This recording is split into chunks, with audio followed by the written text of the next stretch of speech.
The faucet. Imagine you were born just a little bug. You lived a life like all your bug relatives before you. The place you lived was just a large gully with some rocks and mud at the bottom and torrents of water flowing down continuously. This was all you knew, all you had ever known.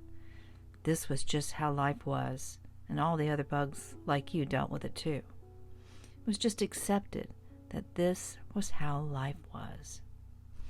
You made the best of it, carving out a comfy little shelter under a rock where the water wouldn't be constantly pouring down on you. You had your friends, a partner, and kids. Whenever you would venture out for food, building materials, to visit, anything really, torrents of water would pummel you, but you were used to it. It's all you had ever known. You had nothing to compare it to, as far as it being any other way. The constant force of water coming down kept you from doing anything but merely existing. Sure, you could relax for a minute in your shelter, but most of that time was spent recovering from being out fending for your life in the continuous downpours. You didn't even have the time or energy to question your reality, your existence. The thought of how things might be if things were different never occurred to you. One day, something miraculous happens. The water just stops. Everyone was scared at first, having never experienced this before. You stay in your comfy little shelter with your bug family, waiting desperately for things to go back to normal. As the hours go by, the sun dries up the gully. You peek out and you see things you've never seen before. The dirt starts to dry. The rocks all around you start to dry also. But they are not black. They're turning all different colors as they dry.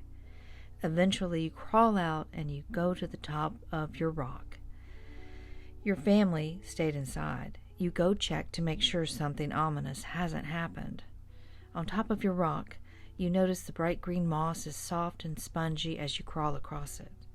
After standing on top of your home for a while, you see for the first time ever a clear, endless blue sky.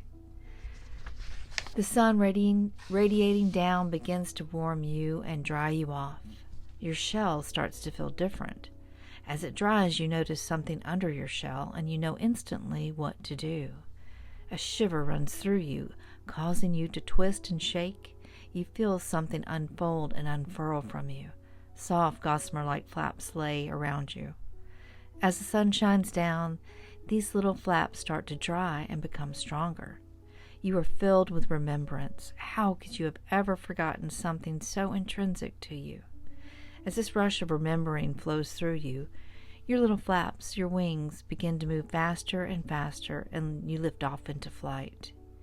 Nothing has ever felt more natural, more complete. You feel a wave of grief run through you as you realize you forgot who you really were. As you rise up in flight, higher and higher above the gully, you see a large faucet poking out of the ground, the source of all that water that had been flowing down on you. Now, somehow, it has been shut off, by who or what you don't know. Flying out of the gully that you've lived in all your life, you see there are fields and trees all around. You never knew this vastness had been there all this time. You land on the ground by some large trees, far away from the gully, and you see other bugs that are just like you. The bugs lovingly welcome you in and look at you with kindness. You feel the need to explain to them everything that has just happened. They listen to your story and give you comfort, not saying anything, just letting you speak. As you adjust to your new surroundings, a feeling of sadness comes over you. You remember your family and you want to go get them. As you explain this to your new friends, they don't try to stop you, but tell you not to expect them to be very open to that idea. This puzzles you and you don't believe them. How could that be possible? Who would want to stay in that gully when there's this whole beautiful world outside of it? Your new bug friends tell you not to expect much, that most bugs don't want to change their view of reality that they've always had. They also impress you not to push them outside their comfort zone, or things could turn ugly. Nah, you think to yourself, not my family, they love me. When you get back to the gully, your family is waiting for you. They seem terrified. Nothing they say is the same. They are making preparations for the water to return. They can't wait for things to get back to the way they used to be. As you take a minute to collect yourself before you explain what it's like outside the gully, you remember what the other bugs told you, especially about not pushing them. You tell them how you unfurled your wings, flew out of the gully, saw trees and fields and endless blue sky. You tell them how you met other bugs just like you, how nice they had been to you. You tell them how wonderful it was, and you explain how all that water that constantly poured down on them came from a faucet set atop a pipe that came out of the ground. You ask them to come with you, open their wings, and get out of the gully before the water turns back on. Your family laughs at you and then starts to accuse you of lying, making up ridiculous stories. They demand you admit you're lying, and they call you crazy to boot.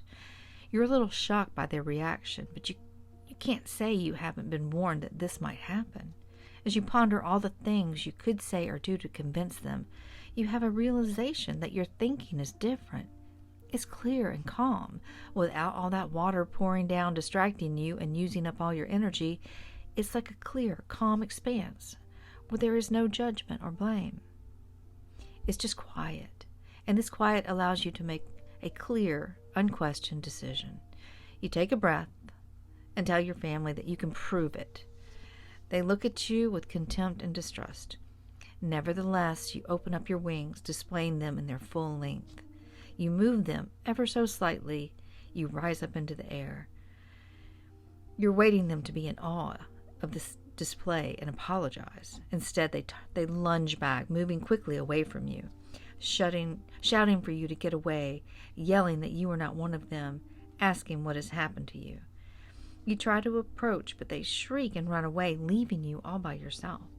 Alone now, you have no choice but to fly up out of the gully and return to the bugs like you that live under the trees in the field. As you rise up, you see the faucet, reflecting on the fact that this was the source that robbed you of peace, stole from you the knowledge of who you really were, and sucked away all your energy.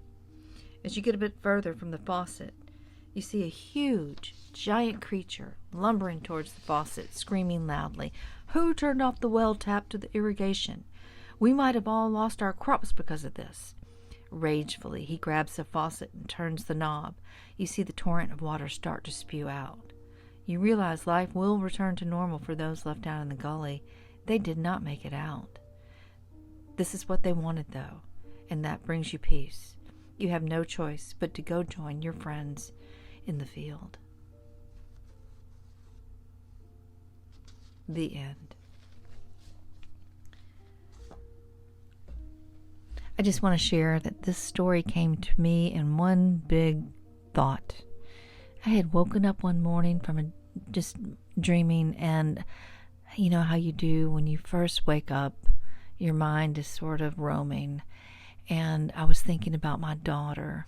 And the day after Thanksgiving, we were having dinner, or an afternoon lunch together with my son and both of their partners. And my daughter mentions how when she's trying to get to sleep, her mind will just start going over everything she's done wrong and just torment her.